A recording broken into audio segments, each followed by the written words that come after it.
Hello, everyone, and welcome back to CHTV. My name is Griffin Hadley, and today I am here with Principal of Carmel High School, Dr. Harmas, to discuss all things Carmel heading into the 2020-2021 school year.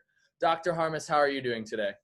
You know what? I'm doing great. It's been a long summer, and we've been very, very busy trying to put the schedules together, trying to figure out the classes we can offer, and really trying to figure out all the protocols to do our best to keep everybody as safe as we possibly can. But it's really coming together, Griffin, and I'm so happy with that. About a month ago, if you asked me these questions, I probably would have known about 40%. And today I probably know about 98%. So I feel much, much better where we are as an entire staff, as an entire school and corporation. So we're ready to go next week. For sure. That's awesome. And I'd like to ask, who was involved in the decision-making process for Carmel High School, and what ultimately led you to decide that the hybrid schedule was the way to go? You know, it started out with a committee at the district level. Mm-hmm. And they were looking at all different aspects of what things might look like. And of course, my team, all the assistant principals and department chairs and teachers have been talking about, what's it going to look like? How should we do this? What's the responsible way to do this?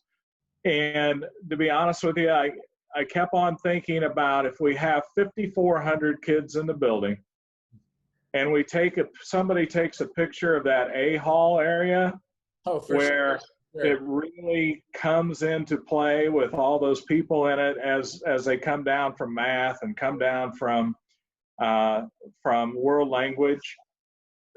That's not very good social distancing. We really came to the realization that we needed to do a hybrid schedule pretty quickly to be able to do it right and to do as much as we possibly could for kids. We've got it down, Griffin, even to a point where the even number rooms, a bell will ring and those guys will start out in the hallway. Oh, wow. And then 30 seconds later, the bell will ring again for the odd numbers to go out. Cool. And in that A hallway that we talked about, we all know and love, if you go to Carmel High School, half of the third floor and half of the second floor is going to go out that back stairwell. Okay. By the cafeteria, and the other half can go out the front.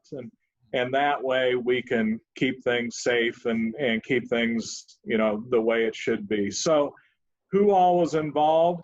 I'm not sure there wasn't anybody that wasn't involved. We've been talking at the district level. Dr. B has done a fantastic job leading us through this process. So we're very, very pleased where we are. So with that being said, what are your biggest concerns heading into this year, and how can we as students help you with those concerns?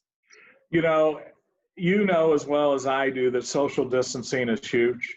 You know as well as I do that keeping your hands washed is huge. We have, I think it's up to 63 different hand sanitizing stations throughout the building. We've been putting those in the last couple of weeks. Your mask, guys, you gotta wear your mask. I mean, that's just the way it's gotta be. You might be in a classroom where you're only with 12 people and you can be 6 feet apart, then it's gonna be that teacher's discretion. But most of the time, besides when you're eating lunch, we've gotta make sure that mask is on. The other thing is too, the congregating, especially in like the commons, everybody's got time to hang out for a little bit, and we love that. We just can't do that this year. We got to make sure that people are not in those big groups. We're asking them to get to class. If we want to stay in school, we really have to work together to stay in school. And our student body is so good that I think they'll understand that. and do as we ask. Now, as we get comfortable with things, people will start going, well, maybe we can, but we just can't. So to help us out, again, social distance, wear your mask, make sure that you're using all those sanitizing stations that are around the building, and just do what's right. It's really pretty simple, because we want our kids in the building. We miss you guys terribly, and we want to make sure that we can continue this all year long. For sure. And with that, can you briefly explain what the plan is that is in place to address positive tests if coronavirus does strike a couple classrooms? Yeah, as a matter of fact, it's on our FAQ at the district website. So I'm going to read it so I don't give any false information or give any vague information. It says, for one positive student, it is recommended that contact tracing be done for that student only, and close contact students or staff should be quarantined for 14 days from the date of the last exposure. An exception may occur when cohorting and so forth, but in your classrooms, you're going to have assigned seats. For lunch, you're going to have assigned cafeterias. And because of that, that contact tracing will be much easier to do. And that's, again, one of those things that, I wish I could go to wherever I wanted to go, but it's a new reality, and it's just something that we're going to ask our students to do and make sure that they understand why. The local health department being consulted for guidelines related to quarantine, and if we have an outbreak, then the health department working with ESC will make decisions on whether we're going to, when or if ever, we would close the building. But because we're doing that contact tracing, if you're sitting in the front left corner of the room and I'm in the rear right corner of the room and you're the person with it, if I'm in the right rear corner of the room, I'm never near you. Yeah, for sure. So that idea of within 6 feet for 15 minutes, I don't have to worry about that. But those people that might be right around you, those would be the people that we would be concerned with. Awesome. And do you have any advice for students or even for staff going into next week to really just aid in the process of going back to school and dealing with all of the new protocol that is going to be introduced into the school day and the school year? Yeah, a couple things. Number one, if you can't answer the 3 questions about being around somebody with COVID, have you had a fever, and those things, if you can't say no to all of those, don't come. Stay home. What we don't want are people who are ill in the building. We want to make sure everybody stays safe. The other thing is, and I know the start of school is exciting, but we really have to get people to listen to what's going on and what we're asking and the directions that are happening. Because what we can't have is, oh, I didn't know that. Well, you've been told it about 6 times so far in the first 2 days. So please make sure that you really listen, understand, take it to heart. Because again, we want kids in the building and we want people to be safe, and we can't do that unless all 5,400 students really abide by that. How can students be prepared for the start of this year? And is there anything specific that they can do or that they need to be ready for this school year? Yeah, here's one thing I would suggest is before you even come into the building, read the student FAQ that we sent out to everybody. Everybody has that. That's way you have a jump start in knowing what you know. The other thing that I'm going to say is to our seniors, we really need you this year. We need you to lead. We need you to model. If somebody's walking down the hall without a mask, don't just walk by them. Just say, hey, could you please, and do it in a nice way, could you please put on your mask for the safety of everybody around? So we're going to need your leadership. But the FAQ and knowing those things before you walk in the building will help tremendously. Awesome. So that can be found on the Carmel High School website?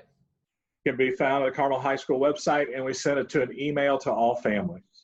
Now, Dr. Harmas, one of the most talked about topics has to be lunches. What is going to occur this year for lunch periods, and what is going to look different in regards to student seating? Well, lunches are going to be a little bit different. You're still going to have time to see your friends and so forth. But as I said earlier, one of the things is we're going to assign classrooms to different cafeterias. But once you're there, remember going through line and so forth, you're still going to have your mask on. Once you sit down, you're going to be able to take your mask off and eat, talk, and so forth. Once you put your tray up, we need that mask back on. But again, there won't be as many kids to a table. Mm-hmm. The tables will be spread out. Remember, we usually have about 1,300 kids in a lunch period. Well, now we're going to have 600 kids in a lunch period. So there's going to be a lot more room. So we're going to have you spread out. We're going to have less people at the table. But we want to make sure that kids get an opportunity to talk to their buddies. Now, I will tell you this. Some of your friends might be in Greyhound and some of them might be in Maine. Mm-hmm. That's just the way it's got to be. So please make sure that you stay there. The food options, I hate to say this, but they're not going to be as enormous as they usually are. Those are going to be pared down, and I don't know exactly what that's going to look like, but I do know it's going to be a pared down situation. But we want to give you 30 minutes to relax, 30 minutes to talk, 30 minutes to, figure out what's going on tomorrow night and those type of things. So lunch is going to look a little bit different, but still you're going to have time to talk and meet with your friends. I think one thing to talk about is that in this school year, students are going to have to adjust to a new normal. And a lot of kids really think about getting that high school experience, socializing with friends, building relationships with teachers, joining clubs and sports and everything like that. What can kids expect to get out of this school year, because it is going to be looking a lot different? It is a new normal, but we don't want to suck the fun out of school. I mean, we really don't, because like you said, all those extra things are what's icing on the cake at Carmel High School. All of our athletic teams in the fall are practicing now and so forth. Our band is out practicing now. So we're going to keep those things as normal as possible. Clubs are still going to go. And it might be that if you're on a virtual day that day, you can come in after school and you can go to that club meeting. Or if you choose to, you can Zoom into that club. Or the teacher might have it on 2 days. So we'll have it on both the Greyhound and the Carmel cohort days so kids can be involved. We still want that family atmosphere at Carmel High School. We still want, hopefully, to have some sort of homecoming. We still want, as kids are passing through but not congregating, the drums playing in the commons. We want to get as normal as we can in the restricted environment we are.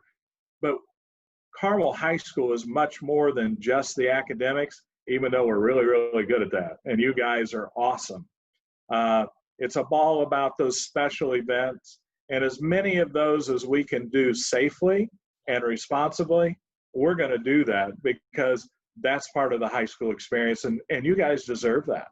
As an incoming senior this year, I know that this year is going to look a lot different for the incoming senior class of 2021. What is your message to the senior class to get as much as they can out of this school year? One of the things that I've talked to some incoming seniors about is staying involved. Mm-hmm. It's funny because if you watch the video of the seniors last year as they left, they talked about when they came into their senior year, they couldn't wait to get to college. but then they understood how important that senior year was. You know, you guys are at the top of the hill. You guys are leading the entire school. You guys are setting the tone. You guys are, you know what Carmel High School is about. You are the elders of the family of Carmel High School. Yeah. And it's still got to be that way. You know, even if you're a virtual student, you are still Carmel High School. And for our seniors, I want you to understand that we appreciate you. We're going to celebrate you. And we're looking so forward to having you lead us. Yeah. It's a great class.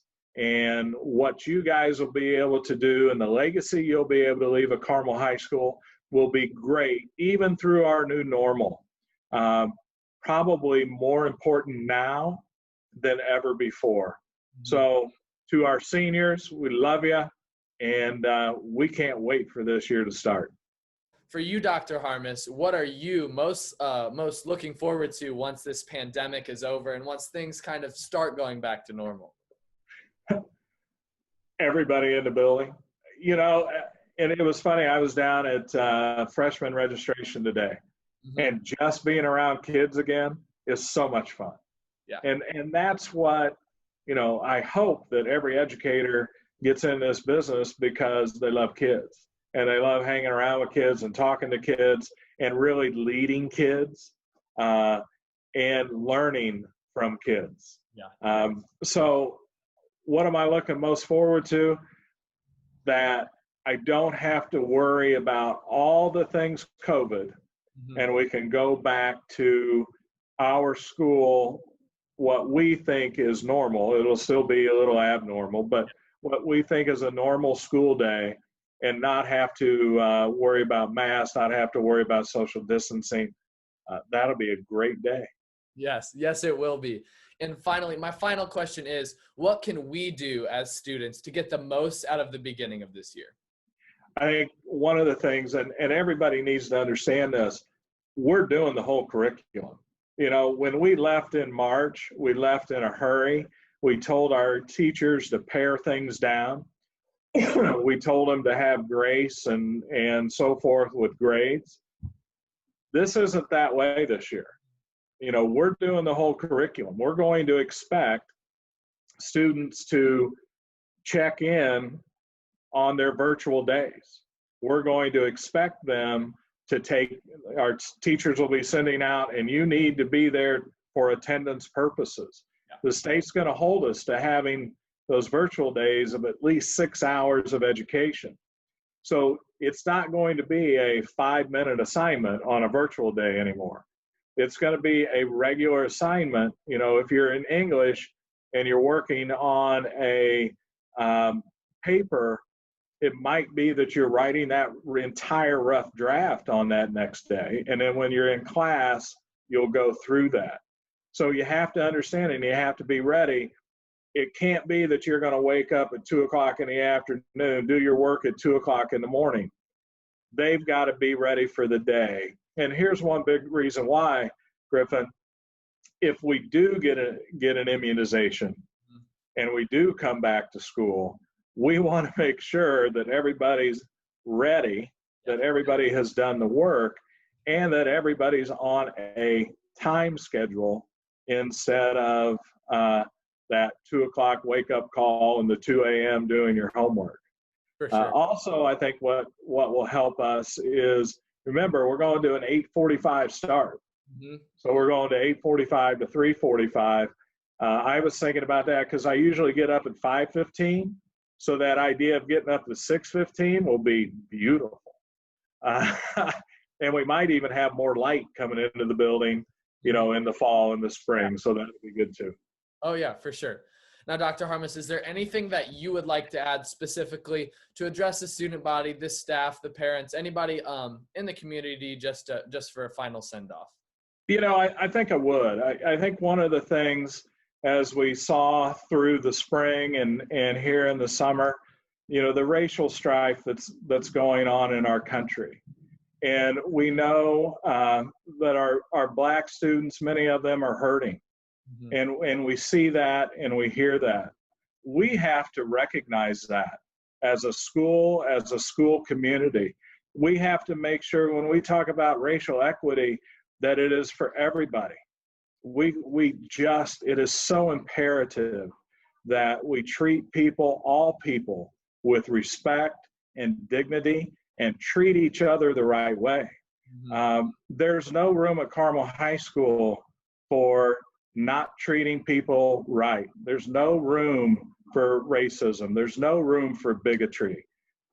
We need to make sure, because we're better than that. Yeah. We really are. We're a great school. We have to act like it. And we're going to expect kids to act like that when they're in the building. And we would sure like for kids to act like that on social media. So know that we're here for all kids. Know that we know that some of our kids are hurting, and we're going to be here, whether it be a counselor, whether it be teachers, whether it be administrators, whether it be their fellow students, to help as we begin the new year. And that's the way it should be each and every day of every year at Carmel High School. Very powerful. Thank you, Dr. Harmas, for sitting down with me today. I'm sure a lot of people are excited for next week, and it's going to be an interesting year, but it's going to be a good one. Thanks again. This has been Griffin Hadley for CHTV. We'll see you next week.